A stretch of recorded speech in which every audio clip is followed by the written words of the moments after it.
اصل مسئلہ یہ ہے کہ آپ کی لڑائی امریکہ سے ہونے والی ہے، غور سے سنیں، میں بار بار کہہ رہا ہوں، اور امریکہ سرپرست ہوگا اس لڑائی کا۔ یہ بات کوئی ڈھکی چھپی تو تھی نہیں کہ نیوزی لینڈ کی ٹیم جو ہے وہ عین وقت پہ چھوڑ کے چلی جائے گی، اور اس کا بھارت کے ساتھ بھی تانے بانے مل رہے تھے اور انٹرنیشنل صورتحال بھی ایسی جا رہی تھی۔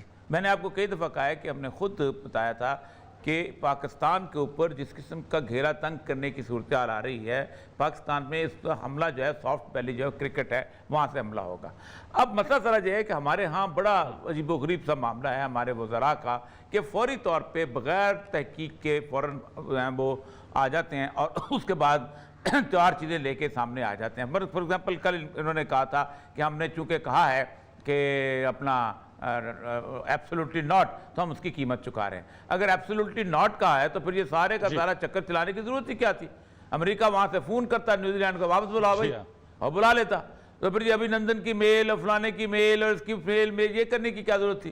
اب مسئلہ سارا یہ ہے کہ تحریک انصاف کی جو حکومت ہے اس کے اندر اپنے بھی کچھ سکور سیٹل کرنا چاہ رہی ہے۔ اب اس میں دیکھیں، اب یہ احسان الاحسان کی چلو ہسٹری ہے، تحریک ٹی ایل پی کی ہسٹری تو ایسی نہیں ہے۔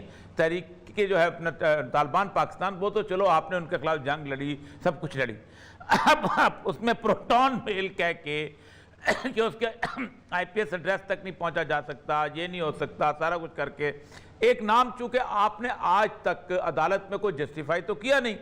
اساد رضوی بیچارے جو ہیں وہ اتنے عرصے سے جیل میں ہیں، اور آگے بھی وہ اس کے بعد آپ نے اس کو ایک جسے کہتے ہیں کہ ایک درخواست لکھی کہ ہم ایکسٹینشن چاہتے ہیں، انلیگل وہ جو ہے وہ ایکسٹینشن مانگی، عدالت میں آپ جا نہیں رہے۔ روز آپ جج جو ہے لکھ کے بھیج دیتا ہے کہ میں ذاتی وجوہات کی بنیاد پہ نہیں۔ اب آپ شاید کیس کریٹ کرنا چاہتے ہو ٹی ایل پی کے خلاف، تو آپ نے یوں لگتا ہے کہ ایک ٹی ایل پی کے بارے میں، اب ٹی ایل پی کا کوئی ماضی مجھے بتائیں، کیا انہوں نے اغوا برائے تاوان کیے؟ کیا ان لوگوں نے کوئی اس قسم کے سیلز بنائے کہ جس میں دہشت گردی ہوتی ہوگی؟ کیا ان لوگوں کے پاس کوئی بندوق اور اسلحہ بردار موجود تھے؟ کوئی ایسی چیز نہیں۔ بڑے سے بڑے لاکھوں کے مجمع میں تھے، ایک چاقو بھی کسی کے پاس نہیں ہوتا تھا جو اس کی، یعنی پھر تو اور یہ سب بھارت کھڑا ہو رہا ہے نا ٹی ایل پی کے خلاف۔ تو نہیں، مسئلہ یہ ہے کہ ٹی ایل پی کو آپ دیکھیں، مجھے سمجھ نہیں آتی کہ پاکستان کی ایک ایسی موومنٹ جو کہ خالصتاً اس قسم کی تھی، جس کے اندر کسی قسم کی کوئی شدت پسندی نہیں تھی، اس کو بھارت اور یہ اس کا پیش کرنے کی کیا ضرورت تھی؟ دیکھیں نا، اس کا آپ پھر کہہ بھی رہے ہیں کہ یہ اس کا ڈھونڈا نہیں جا سکتا۔ مجھے لگتا یہ ہے کہ فواد چودھری صاحب نے باقی چیزوں کے ساتھ اپنے سکور سیٹل کرنے کی کوشش کی ہے کہ کل کو اگر ہائی کورٹ میں جائیں گے تو ہمارے پاس ویسے تو کوئی چیز ہے نہیں ان کے خلاف، ایک مجمع میں جلوس کے اندر آپس میں ہوا ہے، ایسا تو بے نظیر کے جب وہ ہوا تھا، سانحہ ہوا تھا، پورا سندھ جل اٹھا تھا۔ ایسا تو بار بار مختلف جگہ پہ ہوتا ہے، ان کے بھی لوگ مارے جاتے ہیں، ان کے بھی مارے جاتے ہیں، ایسا تو لیاقت باغ میں بھی ہوا تھا۔ تو پھر کہاں اس کو دہشت گردی کے اندر کیسے گنا جائے گا؟ تو مجھے لگتا یہ ہے کہ اس کو ٹی ایل پی کو اگر یہ نکال دیتے تو شاید ان کی کیس زیادہ مضبوط ہوتا اور لوگ یقین بھی کر لیتے۔ لیکن ایک خاص طور پہ ایک ایسی پارٹی کو لے کے آنے کی کوشش کی جائے کہ جس کا کوئی بیک گراؤنڈ ہی کوئی نہیں تھا۔ اب انڈیا نے اگر کیا ہے تو اس نے بھی ایک ایسی پارٹی، یہ بالکل ایسے ہی ہے کہ کل کو تحریک انصاف اپوزیشن میں ہو اور انڈیا ایک میل جنریٹ کر دے عمران خان صاحب کی طرف کہ خبردار نکل جاؤ، کیونکہ عمران خان صاحب جب جس وقت جہاں پر میچ ہو رہے ہوتے تھے اور کہہ رہے ہوتے تھے کہ آپ کو پتہ ہے، کہہ رہے ہوتے تھے ڈیزن سمی اور کیا کہتے تھے کہ یہ دیکھو چھوٹے چھوٹے ان کو لے کے آ جاتے ہیں اور یہ کو میچ کریں، کہا کرتے کہ جتنا کرفیو لگا کر تو میں بھی کروا سکتا ہوں،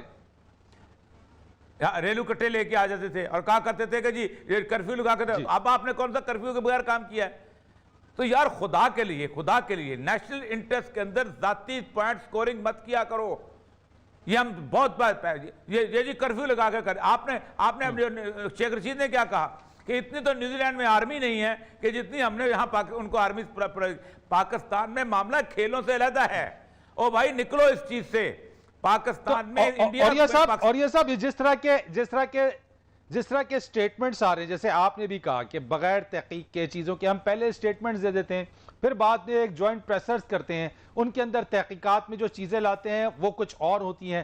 تو آپ سمجھتی نہیں کہ ہمارے جو وفاقی وزراء ہیں وہ کوئی بھی اس طرح کی سٹیٹمنٹ دینے سے پہلے نہ سوچتے ہیں نہ سمجھتے ہیں، سٹیٹمنٹس دے دیتے ہیں، بعد میں جب چیزیں حقائق سامنے آتے ہیں وہ اس سے جو ہے وہ متصادم ہوتے ہیں؟ دیکھیں میں آپ کو ایک بات عرض کروں کہ یہ جو جسے یہاں پیش کرتے ہیں نا یہ جو ہے انٹرنیشنل لیول کے اوپر اس کی دھجیاں بکھر جاتی ہیں.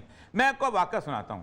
امریکن جب آخری دفعہ ملا عمر سے مذاکرات کر رہے تھے تو ملا عمر نے ان سب سے کہا, پاکستان کے لوگ بھی گئے ہوئے تھے, انہوں نے کہا کہ آپ اسامہ بن لادن کے لیے کہ کوئی ثبوت مجھے لا کے دکھائیں تاکہ میں اس کو اپنی شورا میں پیش کروں اور لوگوں سے کہوں تاکہ ہم اس کو آپ کے حوالے کریں اگر اس نے اتنی بڑی دہشت گردی کی ہے.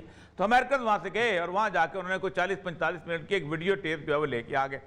وہ ٹیپ جو تھی وہ پروجیکٹر لگا کے ملا عمر کے اس کمرے کے اندر, چھوٹا سا کمرہ تھا, اس میں انہوں نے چلانا شروع کر دیا. 45 منٹ کی جو ٹیپ ختم ہوئی تو ملا عمر نے ایک سوال کیا کہ آپ مجھے یہ بتائیں کہ کیا ان ثبوتوں کی بنیاد پہ اسامہ بن لادن کو امریکہ کی کسی عدالت میں سزا ہو سکتی ہے؟ تو ان کے منہ لٹک گئے. اب مسئلہ سارا یہ ہے کہ یہ جو آپ روز پریس کانفرنس کرتے ہو, آپ کس کو, لوگوں کو نہیں پتا کہ انہوں نے کیا کیا, نیوزی لینڈ نے کیا کیا. آپ براہ راست کیوں نہیں کہتے ہو کہ امریکہ نے اس کو کہا ہے؟ اب جب آپ یہ کہتے ہو کہ انہیں انکار کی قیمت چکانی پڑی, آپ بتائیں کہ نیوزی لینڈ کو کس نے کہا ہے کہ تم یہ کرو؟ آپ اس کو کہتے ہیں کہ انڈیا نے میل جنریٹ کی, اور میل جنریٹ کرنے کی ضرورت تھی؟ مطلب ہے کہ انڈیا کرے گا. انڈیا کو کویت کے اندر آ گیا ہوا ہے. انڈیا تو آپ کا دشمن شروع سے تھا, آپ امریکہ کے ساتھ مل کر دشمن ہے. آپ کی منافقت نکلتی نہیں ہے. آپ حامد کرزئی سے, آپ اشرف غنی سے یعنی اور یہ صاحب ہم آپ یہ کہہ رہے ہیں کہ آدھا سچ بتایا جا رہا ہے صرف, یعنی پورا سچ سر نے یہ مٹیریل پریس کانفرنس کے نہیں ہیں. آپ نے کوئی زینب کے قیدی پکڑے ہوئے ہیں کہ آپ یہاں پر آ گئے ہو یہاں پر, یا آپ نے کوئی وہاں کے وہ پکڑے ہوئے ہیں موٹر وے کے, آپ نے وہ پکڑے ہوئے ہیں, اپنا جو ریپ کرنے والے پکڑے ہوئے ہیں.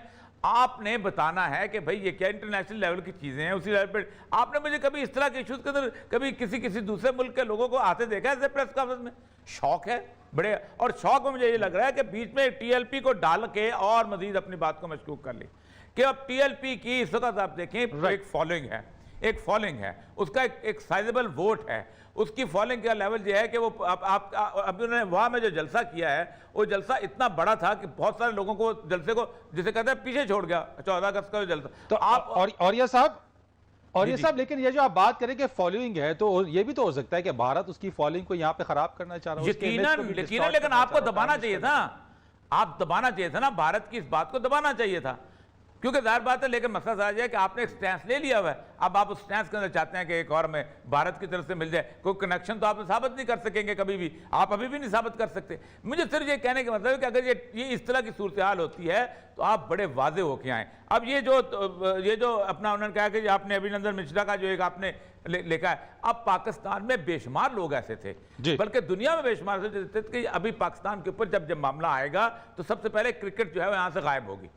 اب جن لوگوں نے تبصرہ کیا ہے کہ انگلینڈ بھی جائے گا, آپ کو یاد ہے میں اور آپ گفتگو کر رہے تھے تو میں نے کہا تھا انگلینڈ جا رہا ہے, ٹھیک ہے, اور انگلینڈ جانے کا 15 منٹ بعد انگلینڈ کا کال آ گئی, تو اس کا مطلب ہے کہ میں ابھینندن مشرا ہوں. جی ہاں یار, دنیا کو دیکھتے ہوئے تمہیں پتا ہونا چاہیے کہ تمہارے ساتھ کیا ہو رہا ہے. آپ انٹرنیشنل لیول کے اوپر گفتگو کر رہے ہوتے ہو, آپ ایک انفارمیشن منسٹر ہو, آپ کو پتا ہونا چاہیے کہ آپ کی ویراسٹی جو ہے, آپ کی گفتگو کا طریقہ کار جو ہے اس کی. اچھا, اور یہ صاحب یہ ایک چھوٹا سا کمنٹ کر دیجیے گا اس پہ ایک چھوٹا کمنٹ کر دیجیے گا کہ ان تمام شواہد کے ساتھ پاکستان کسی عالمی عدالت انصاف کس جگہ ان چیزوں کو لے کے جائے گا, کوئی سنوائی ہو سکتی ہے؟ نہیں, کوئی نہیں. دیکھیں نا, خود اس سے زیادہ شواہد جو تھے وہ برطانیہ کے صحافیوں نے دیے ہیں, اس سے زیادہ شواہد تو برطانیہ کا ہائی کمشنر نے دیے ہیں. اس نے کہا ہے کہ یہ مسئلہ جو تھا یہ کرکٹ کا مسئلہ ہے, اور اس نے کہا یہ آئی پی ایل کا گیم ہے. اچھا, یہ گیم کہہ کے وہ اپنے آپ کو پیچھا چھڑانا چاہتے ہیں, حالانکہ مسئلہ یہ گیم کا نہیں ہے, آئی پی ایل کا نہیں ہے. کیا 11 ستمبر سے پہلے آئی پی ایل نہیں ہوتی تھی؟ آئی پی ایل تو بہت پرانی ہے. 11 ستمبر سے پہلے لوگ کھیلتے نہیں تھے, سب کھیلتے تھے, یہ مسئلہ نہیں ہے. اور جس طرح کی پاکستان کی ٹیم ہے, کوئی اتنا بڑا تھریٹ بھی نہیں بن رہی دنیا کے لیے, نہ عالمی کرکٹ کے لیے, جو ہمارے حالات ہیں اس وقت کرکٹ کے. لیکن مسئلہ ذرا یہ ہے کہ آپ نے اس کو اس طرح الجھاتے ہیں کہ لا اینڈ آرڈر کا مسئلہ نہیں, یہ پیسوں کا مسئلہ ہے, یہ کھلاڑیوں کا مسئلہ ہے, یہ کھلاڑیوں کے دباؤ میں, یہ کسی اور طرف لے کے جاتے ہیں انڈیا کی طرف. اصل مسئلہ سے غائب کر دیتے ہیں. اصل مسئلہ یہ ہے کہ آپ کی لڑائی امریکہ سے ہونے والی ہے. غور سے سنیں, میں بار بار کہہ رہا ہوں, اور امریکہ سرپرستوں کا اس لڑائی کا